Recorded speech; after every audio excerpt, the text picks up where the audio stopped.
Katherine Schwarzenegger didn't stay silent this time.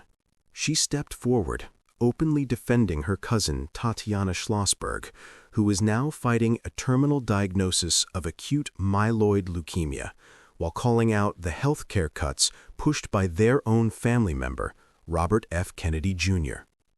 Tatiana's story isn't just emotional. It's heartbreaking. She gave birth to her daughter in May of 2024, and shortly afterward, her world collapsed.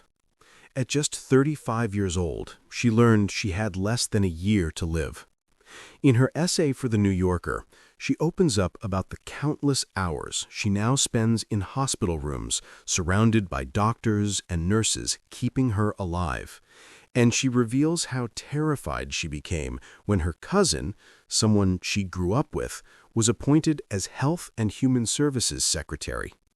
From her hospital bed, she watched Bobby Kennedy Jr. cut nearly $500 million in research funding for mRNA vaccines, research she depends on. She watched him gain one of the most powerful healthcare positions in the country, despite having no background in medicine, no experience in public health, and no record in government. And as she describes it, the fear was instant. Because she is immunocompromised now. Every vaccine matters. Every treatment option matters. Every dollar cut could be the difference between a longer life or a shorter one.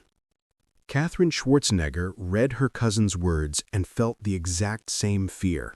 She went to Instagram, calling Tatiana extraordinary, urging people to read the essay and reminding everyone how reckless political decisions can crush the hopes of real patients trying to survive. Her mother, Maria Shriver, also praised the essay, calling it a love letter to the doctors and nurses who fight for patients every single day. But Tatiana's essay didn't hold back.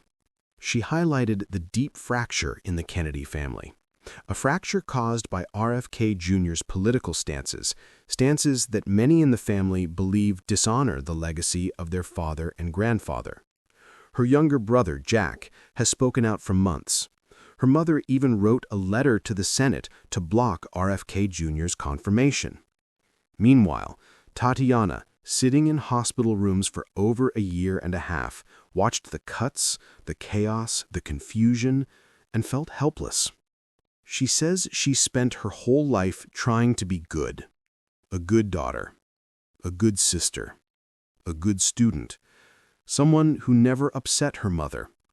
But now battling terminal cancer, she says she has brought a new tragedy to her family, one she cannot stop, no matter how hard she tries.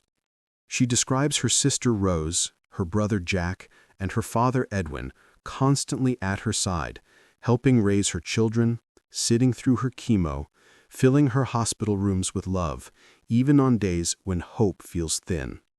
And she published her story on one of the most symbolic days in her family's history, the anniversary of President John F. Kennedy's assassination.